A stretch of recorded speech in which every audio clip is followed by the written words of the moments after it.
It turned out I'd fractured my foot. At the time I had a broken scaphoid. Whilst training for this marathon, I had a broken rib.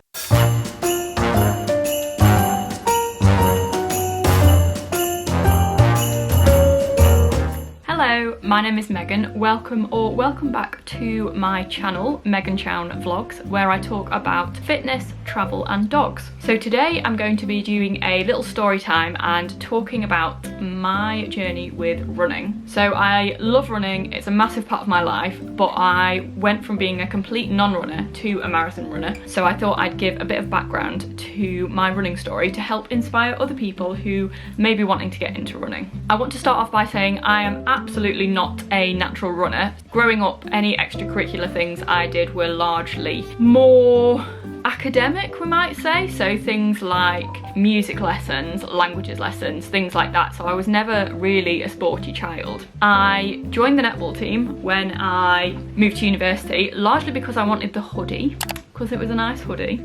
Still have it, but I played the position of goal shooter, which meant that I didn't really move much, and I used to come slightly late to practice, which meant that I missed the warm-up round the pitch because I physically couldn't run around the netball pitch. So that's sort of my background of absolutely not being a runner at all. Then in 2016, I was in my F2 year of being a doctor and I was on a GP placement. And I found that it was quite isolating and I had quite long lunch times as well. When I wasn't going on home visits, I'd have quite a big break between morning patients and afternoon patients, and I wanted to find something to like fill that gap of time. It was also around the times of the junior doctor strikes as well, where all the problems started with the contracts and changing junior doctor hours, and morale was just really low, and I was like, I need something in my life that isn't medicine that I can focus on. So I started the Couch to 5K app. I will post a picture of the first day that I did the Couch to 5K app.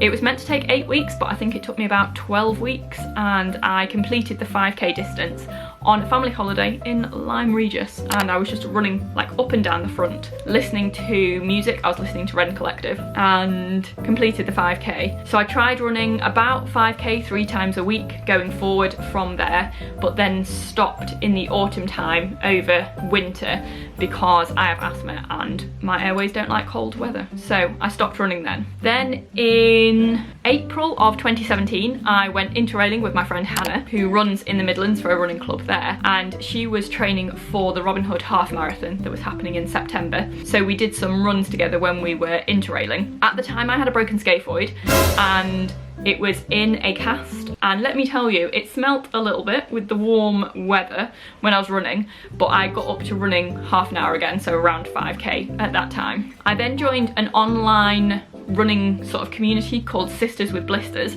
that was based on Facebook, and it was some mums based in York who knew people that I used to work with. I joined that online community and it was really supportive and really encouraged sort of running in that group of ladies, and from there I trained for the York 10K. This was in 2017, so by this point I'd been running on and off for about a year and like never quite enjoying it. So at the end of the run I would always enjoy it and like the endorphins of it, but there was this one run when my parents were living in Ashover and it was in the Peak District and it was out on country roads, and I felt like something just clicked that evening, and I remember posting about it on Facebook being like, this is why people run. And from there it's kind of like escalated, I think. So I did the York 10K at the beginning of August 2017, and then quite a few ladies from the Sisters with Blisters group were doing the Anna Verico Isle of Axum half marathon in the September.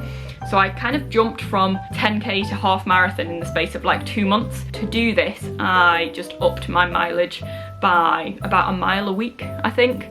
So I tried to go by the not increasing more than 10% a week rule and trained to do that half marathon, which was one of the warmest half marathons I have ever done. It had no shade. I didn't really know how to fuel properly, but we got it done, we got it done. It was around this time that I joined my running club, Beverley AC. So I joined it primarily because of the asthma situation, in that I'd done this half marathon in the September and I wanted to carry on running throughout winter so that I didn't lose my running fitness, but I also didn't want to die of asthma.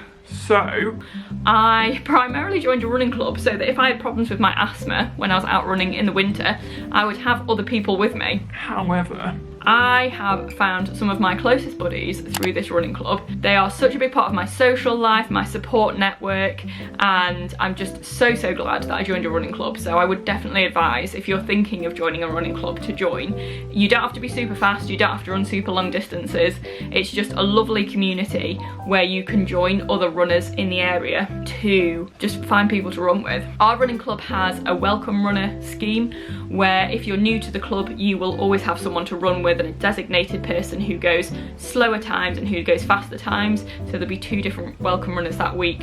So you will never be too slow to run with a running club. Now we're coming round to 2018. So 2018 I decided to do my first marathon. I did Manchester Marathon on the 8th of April 2018, and in February 2018 I was in New Zealand. So I did quite a lot of my marathon training in New Zealand, and New Zealand is not flat. It's very hilly, and I wasn't doing any sort of other training around this, so all I was doing was running. We were walking as well a lot, but I wasn't doing any strength training, and my right knee was not in a good way. I had to like wear a support thing to stop it from collapsing, especially when I was walking down hills. Someone had to carry me down a hill once because the hills in Queenstown are very steep, so that was interesting. When I got home, I went to see a local running physio who has patched me up so many times, and I'd damaged my lateral meniscus in my right knee, so I was struggling to weight bear like a month before the marathon, but I got physio exercises, I strengthened up my quads, my glutes on that side especially, and then I was able to run the marathon, although I did have my knee strapped up at the time.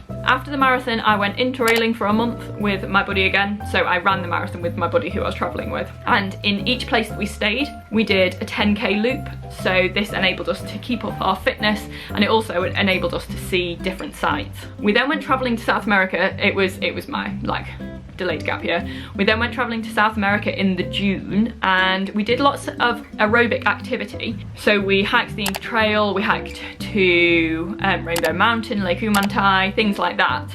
We didn't do any running just because we didn't think it was safe to, and it was up at altitude, so it was a bit tricky. I was quite unwell in South America, so I managed to not wash my water bowl properly, essentially, and it had like grime in the lid, which I didn't realise. So I lost quite a bit of weight in South America from that and tummy issues, which was not the one. So when I came back from South America, I was quite malnourished. My iron levels were incredibly low, and as a result I was finding it hard to run anywhere really. Apologies if there's a slight change in positioning. I have just had to reload a battery.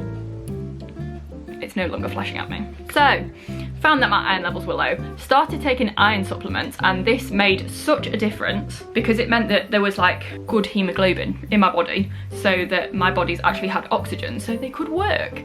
So this made a massive difference. So the back end of 2018 I started to actually gain some sort of speed, some sort of endurance, and in October, November time of 2018 I finally broke the 1 hour barrier for 10k at Doncaster 10k, and from there I just felt like I could improve. I was doing speed sessions, I was doing long runs, I was doing different types of training that meant that I was able to actually improve in my running. And then 2019 came.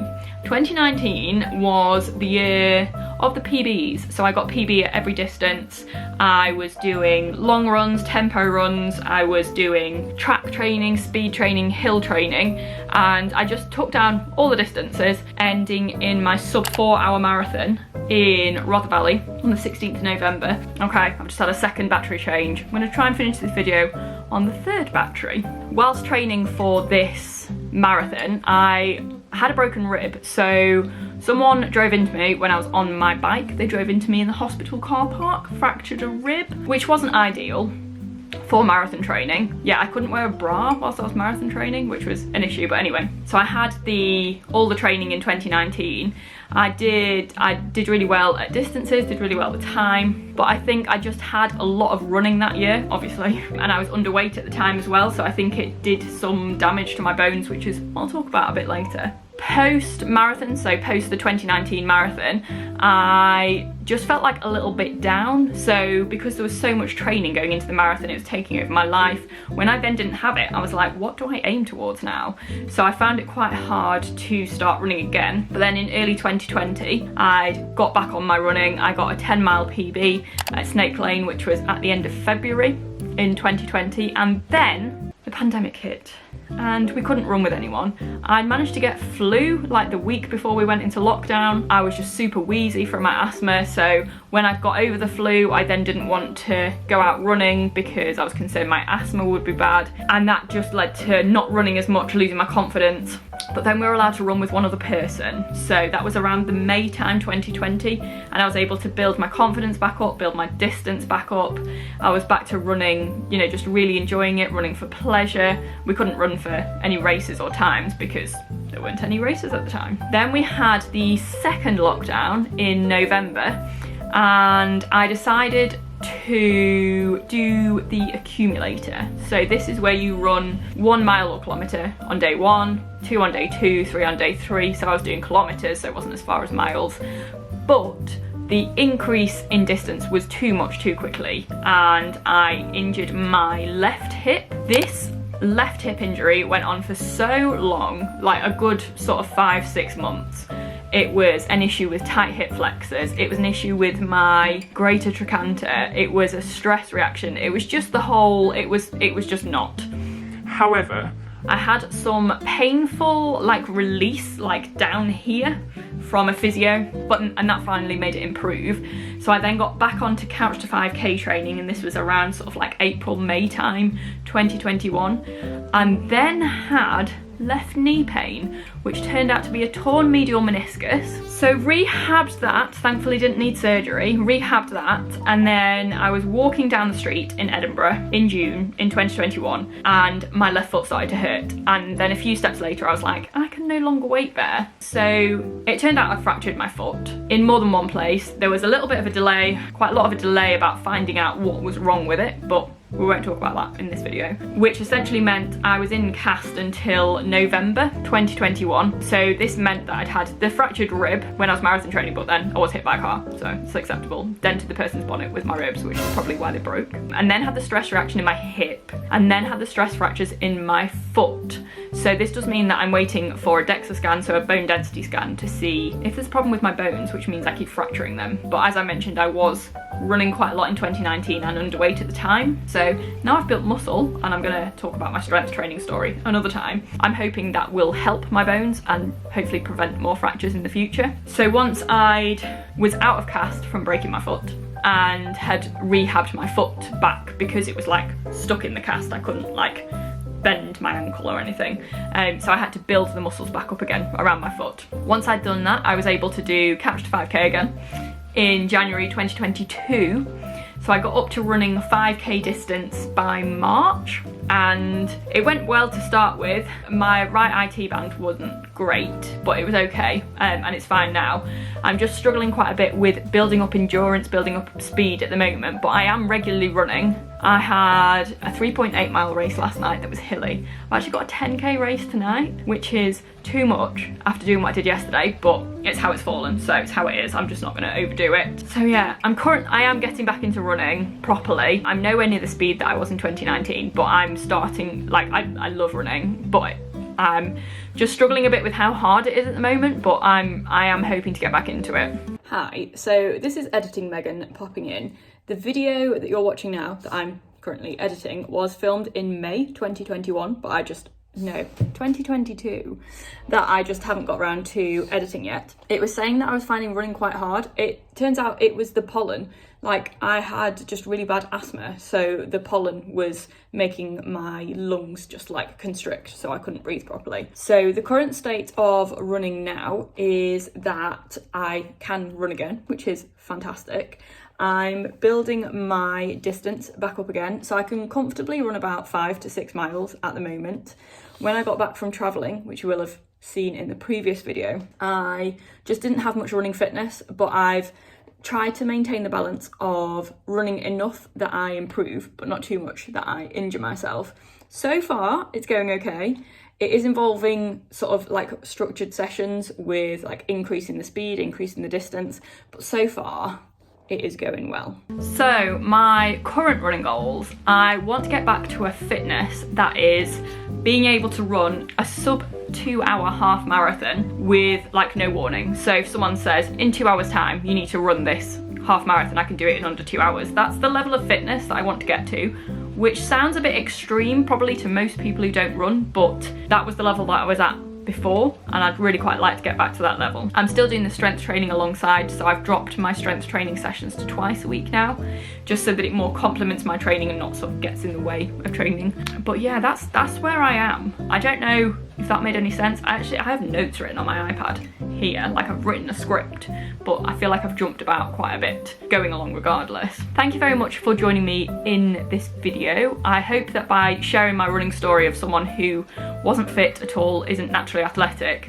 like really loving running and embracing it, I hope that will inspire anyone who's thinking of taking up running. Yeah, couch to 5k, join a running club, and just get out in the hills, on the trails. It's much nicer than running on roads.